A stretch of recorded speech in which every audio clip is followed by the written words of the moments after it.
Você está ouvindo Bastidores do Poder, na Rádio Bandeirantes.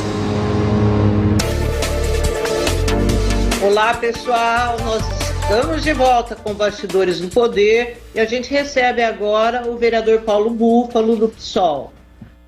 Muito bom dia, vereador. Bom dia, Zezé, bom dia, Rose e os ouvintes aí do Bastidores do Poder. Bom, Paulo, posso começar, Zezé? Claro, manda ver. Eu chamei o Paulo para falar com ele sobre carnaval.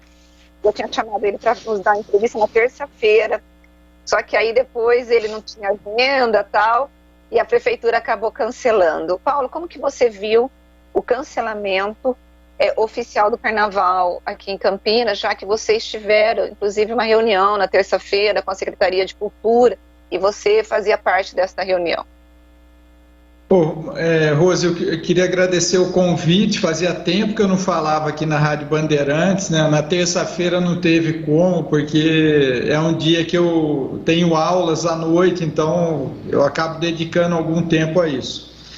Bom, mas como você já anunciou, na segunda-feira nós tivemos uma reunião com a presença da Secretaria de Cultura, né? A secretária e o diretor, e a ausência da Secretaria de Saúde, que havia confirmado. E também estiveram presentes os blocos, a Liga das Escolas de Samba. Então havia um apelo dos blocos e da Liga para que houvesse esse diálogo, que houvesse uma abertura para que eles pudessem ter uma noção de quais seriam as posturas da administração. Então, a comissão cumpriu esse papel. E um dos indicadores foi requisitar que a prefeitura ela se posicionasse de maneira mais contundente de qual seria a sua postura diante de todo o cenário que estava aí. Eu lamentei que na noite daquele dia mesmo já saiu uma decisão de um colegiado dos prefeitos da região metropolitana, sem ouvir, né, sem ter a possibilidade de chegar ao prefeito aquilo que havia sido apresentado ali, porque alguns blocos já tinham uma definição de não sair, outros de não sair no formato que fizeram em outros carnavais, e outros que demandaram uma emergência na postura do governo, porque depende muito de patrocinadores e de estruturas externas que precisariam correr para poder organizar. Então, diante disso, Rose, o que saiu assim de reivindicação? Primeiro, se houver mobilizações espontâneas de pequenos grupos, sem as aglomerações tradicionais, que o governo se comprometa de proteger as pessoas e não de reprimir mais ainda as pessoas. Mas, Paulo, não é uma incoerência, Paulo, ouvir blocos, ouvir o pessoal do carnaval e não ouvir quem trabalha, quem é infectologista. Eu e a Rose, a gente entrevistou alguns aqui e todos são unânimes: carnaval, não. Porque o pessoal não vai estar usando máscara, vai estar bebendo, vai estar beijando, e o vírus está aí, e agora com uma variante nova ainda. E eles, na verdade, disseram que não veem tanto perigo nessa variante, mas que carnaval é uma coisa impensável. Quer dizer, a gente, e você estava entre esses, até um tempo atrás defendia, sabe, que os especialistas fossem ouvidos, porque os bares estavam pressionando para voltar. Então, como é que faz isso daí? Por que defender agora? Não, eu acho que tem que ouvir. E por isso que nós criamos o espaço e eu lamentei a ausência da Secretaria de Saúde. Agora, como professor de escola pública, mais do que ninguém eu tenho que promover a escuta, porque eu não fui ouvido, nem meus colegas, nem os trabalhadores da educação. E assim, Zezé, eu lamento dizer assim, mas eu acho que há um manejo, muitas vezes, do conhecimento científico conforme as pressões políticas, conforme os interesses. Porque na escola, por exemplo, nós continuamos tendo o trajeto e os ônibus continuam lotados, inclusive deixando alunos no ponto. Essa é uma reclamação que nós temos feito. Segundo, não tem condição sanitária nas escolas, Zezé. Eu tenho recomendado que os pais, e mesmo aqueles que defendem a volta, visitem os banheiros das escolas. Porque eu ainda sou de uma escola pública que tem uma certa estrutura, mas eu conheço muitas que não dispõem dessa estrutura.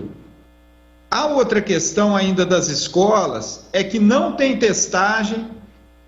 Nós sequer sabemos na escola quem não foi vacinado.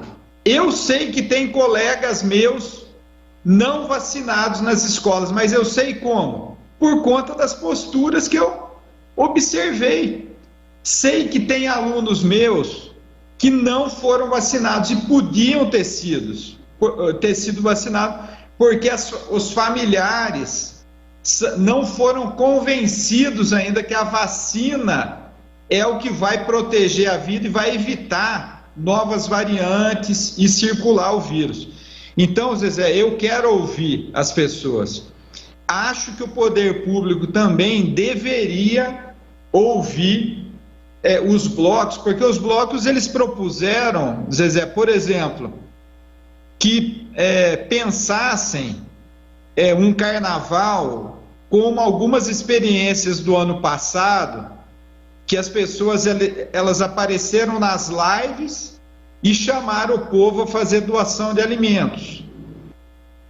Surgiram propostas, por exemplo, que essa manifestação poderia servir, uma manifestação de cultura popular, poderia servir para chamar as pessoas à vacinação. Então está tendo vacinação, por exemplo, em shopping, onde as pessoas estão circulando, em outros espaços públicos. Por que não ter um espaço onde tivesse o samba, onde tivesse um pequeno bloco de carnaval se apresentando? Eu acho que isso precisa ser avaliado. Nós não podemos descartar imediatamente essa situação. Isso. Você avalia que a discussão sobre o carnaval, ela se transformou numa discussão ideológica? Eu tenho essa impressão. Ideológica. Mas isso contamina, inclusive, o discurso. Porque, por exemplo, você não pode ter carnaval, não pode ter rodeio, não pode ter nada que tenha aglomeração, principalmente com essa história da Ômicron. Por quê? Para mim, qualquer lugar que promova a aglomeração é um lugar que você bota todo mundo em risco. Claro que hoje nós vivemos uma nova realidade. Campinas tem quase 90% da população campineira que já recebeu a primeira dose, mas a gente tem, como você mesmo colocou, pessoas que não tomaram a vacina por resistência. Aí a impressão que eu tenho é que agora virou uma discussão ideológica. Mas quando a gente ouve os infectologistas, eles fazem uma discussão mais técnica no sentido seguinte: olha, o que faz com que você pegue o vírus, né? É você estar próximo à gotícula, então por isso que você deve usar máscara e você tem que estar longe 1,5 metro da pessoa. Num evento como um rodeio ou como um carnaval, isso não vai rolar, porque está todo mundo bebendo, está todo mundo ali conversando, está todo mundo se confraternizando, tanto que agora o que entrou no radar, Paulo, foi a preocupação com as festas de Réveillon entre os familiares, que a gente achou que a gente poderia voltar esse ano, ter aí relaxar um pouquinho, veio essa nova variante e agora tem essa preocupação. Essa contaminação prejudica que nós possamos falar de forma científica o combate ao coronavírus? Olha, Rose, mesmo antes da pandemia, já havia um debate a respeito disso, né? Sempre que surgia essa discussão das necessidades do Estado brasileiro, em todos os níveis, né? No campo da saúde, no campo da educação e em outros campos, as pessoas, a primeira reflexão que tinha era assim, não, então não vamos gastar com carnaval, não vamos gastar com festas para investir em outras coisas. Isso antes da pandemia já havia essa situação, né? Então é como se a alegria não tivesse muito espaço na política pública, não pudesse ter. E agora essa situação se tornou mais grave, não só pela pandemia, mas por todas as circunstâncias que nós estamos ouvindo. Nós ouvimos, por exemplo, em meio ao debate de caso, e agora parece que são casos de estupros no rodeio, num dos camarotes mais caros, nós ouvimos assim, por exemplo, recentemente, não pode o carnaval porque as pessoas ficam ali bebendo, as pessoas beijam, né? A turma gosta muito de beijar, tal. Então, é um pouco esse espaço também do debate ideológico ganhou muito mais força agora e se tornou uma coisa muito forte, né? Agora, por exemplo, eu tenho, inclusive apresentei um projeto, porque eu acho, por exemplo, os estádios. Dentro dos estádios, as pessoas acabam não respeitando. Tiram a máscara, gritam, enfim, fazem tudo o que não pode, né? Abusam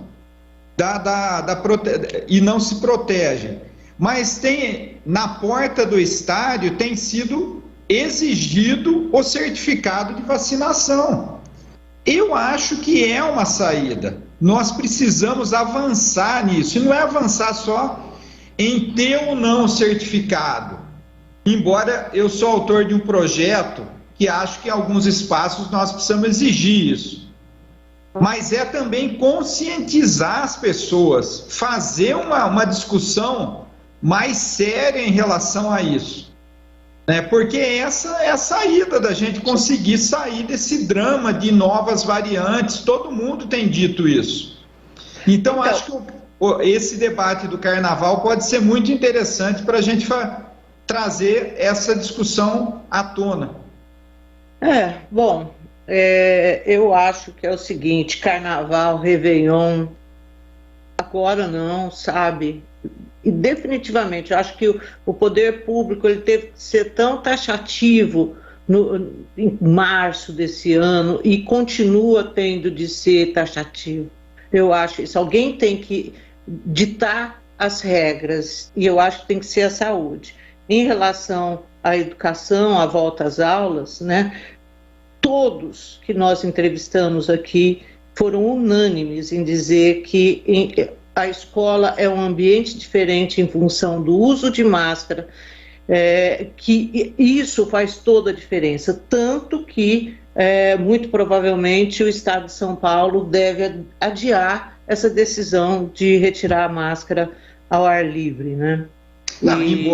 E as perdas da escola que estavam sendo causadas aí em função das escolas fechadas, assim, não teve um educador que não falou sobre isso, sabe?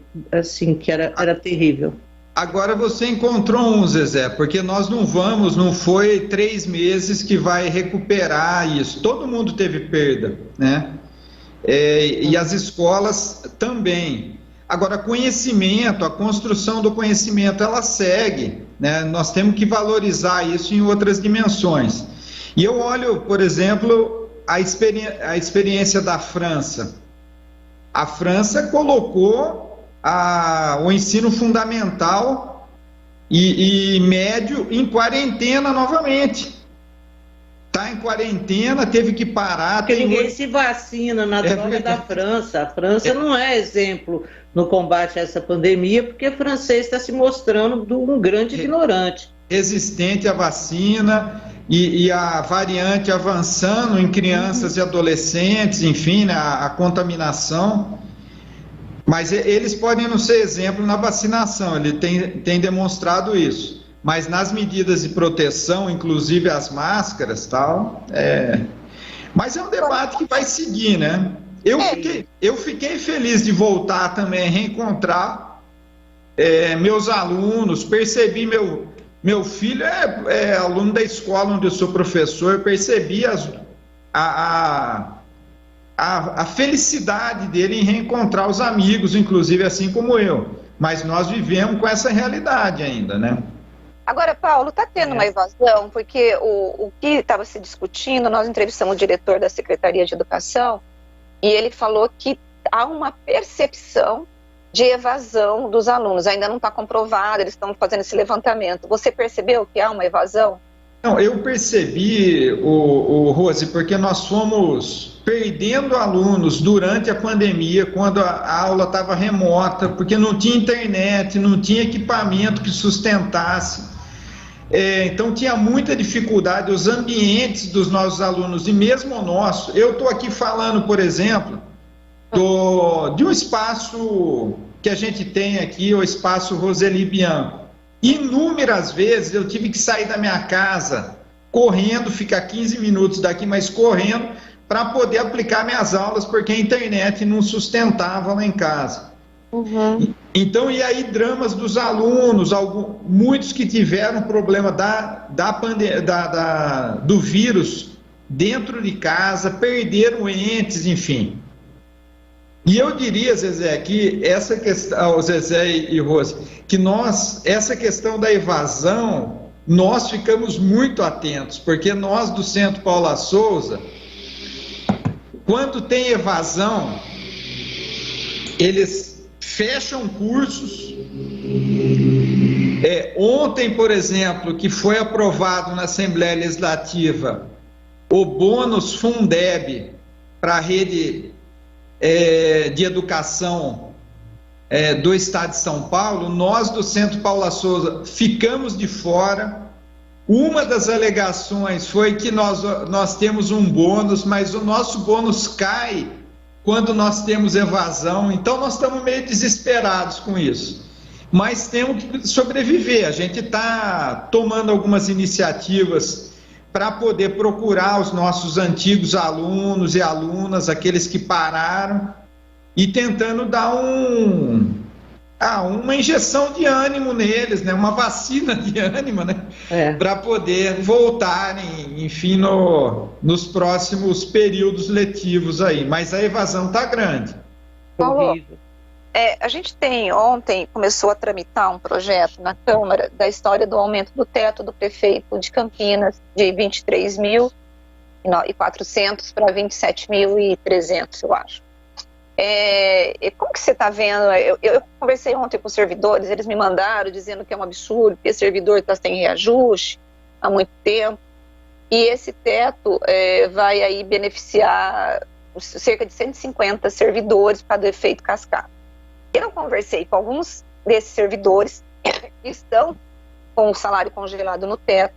Você tem muitos médicos, muitos auditores fiscais, e eles dizem que é injusto para eles. Eles falaram assim: nós não estamos dizendo que nós ganhamos pouco, nós não ganhamos, a gente ganha bem. Só que, em relação a outras cidades, nós poderíamos estar ganhando o valor pelo qual nós estudamos. Então, é injusto que o nosso salário seja congelado pelo teto. É uma discussão complicada. Como que você está vendo esse projeto? Olha, Zezé, Rose, estou invertendo os nomes aí, faz tempo que eu não encontro vocês, mas... Verdade. Rose, eu considerei inoportuna essa proposta, assim como nós consideramos isso em relação àquele segundo projeto da Câmara, em relação às assessorias de gabinetes. Por que isso? Porque há uma situação que nós estamos debatendo há anos e que agora nós temos percebido muito isso. há uma discrepância muito grande nesses valores de servidores de carreira e de servidores nos cargos políticos, comissionados, ou de confiança, como é o caso desse projeto, né? E nós precisamos trabalhar para uma aproximação disso. Então, acho que nesse momento, não é o momento de nós tratarmos dessa situação. Há uma defasagem de servidores. Às vezes a gente olha para a cidade de Campinas, quando a gente fala de servidores, olha aqui valores, e lá na Câmara, por exemplo, os trabalhadores fizeram uma movimentação e uma negociação com a mesa da Câmara, tiveram seu reajuste. Mas nós temos assim uma infinidade de servidores pelo Brasil afora, alguns inclusive que não ganham oficialmente ali o salário mínimo da nacional. É brutal a gente ver. Eu tenho estudado um pouco as cidades do norte e do nordeste por conta da dependência da União, né, que lá atinge quase 80% de dependência em orçamento da União. Então a arrecadação própria é muito baixa, e tenho visto assim dados sobre os servidores. São inúmeros que não atingem o salário mínimo, naquilo que diz respeito ao seu fixo, né? Porque depois tem bônus, uma coisa ou outra. Então é impressionante. Você acha que ele vai ser retirado, ou você acha que não? Porque ontem eu já ouvi uma conversa de que ele poderia ser retirado, nem para pauta na segunda. Não, eles estavam discutindo isso, mas tanto na comissão como na própria tramitação ali, a minha opinião foi de que, não, então, se eles estão reivindicando isso, é porque existe uma disposição de abrir o debate com os servidores. Então, achava que nós precisávamos fazer esse debate. Por isso, acho que tem que tornar público, inclusive, essa postura, né?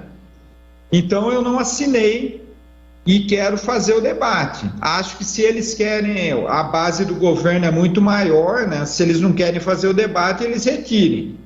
E se eles querem rejeitar, tragam para o plenário e nós vamos ter a maior satisfação em rejeitar. Bom, gente, uma informação já é de 1 hora atrás, mas a gente não deu aqui, que é o governo Dória, que decidiu manter a exigência de máscara nos espaços abertos. Ainda não tem prazo, então, para essa exigência cair. Por enquanto, continua tudo igual. É isso. Eu acho muito positivo. Eu também. Que a gente tenha isso, siga. Nós vamos precisar mais um tempo ainda. Eu acho fantástico também. Acho que isso é peitar muita gente, né? Porque as pessoas não querem mais usar máscara. Haja vista quando você sai aí, aqui pelo meu bairro, nossa, ninguém de máscara mais nas ruas, né? Mas, cara, tem que é isso. Essa pandemia não é culpa de ninguém, ferrou com a gente e encarar. E essa é uma ferramenta, né? Agora, Paulo, como você ficou um tempo fora da Câmara, voltou agora, como que você está vendo aí esse novo mandato seu? Você, uma bancada maior de esquerda na Câmara, né? Como que vai ser a tua atuação? O que você está projetando para os próximos anos? Olha, a gente está muito satisfeito, assim, tanto do ponto de vista dessa ampliação da bancada, né, de esquerda como um todo, né? Hoje nós somos 6, debatendo um conjunto de projetos unificados, estando presentes em algumas comissões importantes da casa, e também estamos felizes por nós do PSOL, uma bancada de 2 parlamentares, né? Dobramos a bancada, e nós temos também conseguido atuar bem, dialogando e apresentando os projetos em conjunto, né, o Rose? Agora, nós, no início desse mandato, dessa legislatura, nós apresentamos ao presidente da Câmara algumas questões que nós achávamos que era necessário pautar na casa, e ele vem demonstrando um certo interesse. Por exemplo, essa questão da proporcionalidade da política na própria mesa da casa. Eu sei que hoje quem ganha a mesa leva uma chapa, leva de porteira fechada. Nós achamos que a proporcionalidade do plenário também deveria estar refletida na mesa da casa. Embora eu tenha percebido que o Zé Carlos, ele defende as posturas dele, mas ele tem feito um esforço para manter o espaço da casa, ou o uso da estrutura assim, mínima que nós temos, né? Proporcional ao conjunto dos parlamentares. Então, isso eu considero louvável. Então, nós pretendemos seguir nessa discussão, para quem sabe na próxima votação a gente que decida a mesa, nós já tenhamos um outro cenário. Temos discutido muito, Rose, essa questão da estrutura do planejamento orçamentário, que aqui em Campinas é muito genérico, cara, e aí as pessoas não conseguem enxergar os seus programas lá, os investimentos. Então, por exemplo, nós temos muitos bairros que ainda aguardam pavimentação e algumas vias importantes que precisam receber essa estrutura. Aí aparece lá na Secretaria de Infraestrutura um programa muito genérico que não diz aonde serão os investimentos. E o secretário nos diz assim, no momento oportuno vocês saberão onde vão os investimentos. Cara, isso não diz nada. Então, uma das questões que nós temos estudado bastante, vamos, inclusive, tentar traduzir umas emendas já para a próxima segunda-feira, nós achamos que precisa haver maior transparência nisso, para que as pessoas possam se envolver, elas possam participar, é fundamental. Se não tem o recurso, não tem a política, né? Então, essa é uma questão que nós queremos nos dedicar no próximo período. Ok, Paulo, olha, muito obrigada pela tua participação aqui, um abraço para você, bom fim de semana, já é quinta-feira afinal, né? Ô Zezé, eu que agradeço a você, a Rose, a equipe aí da Bandeirantes por ter me convidado para vir, fico à disposição, fazia tempo que não aparecia aqui, verdade, né? E aí então a gente fica aí à disposição e sempre que possível eu posso voltar aqui, tá bom? Tá bem. Abraço para vocês também, bom final de semana. Tchau, Paulo, obrigada. Até mais. E agora a gente vai para um intervalo, coisinha rápida, e voltamos.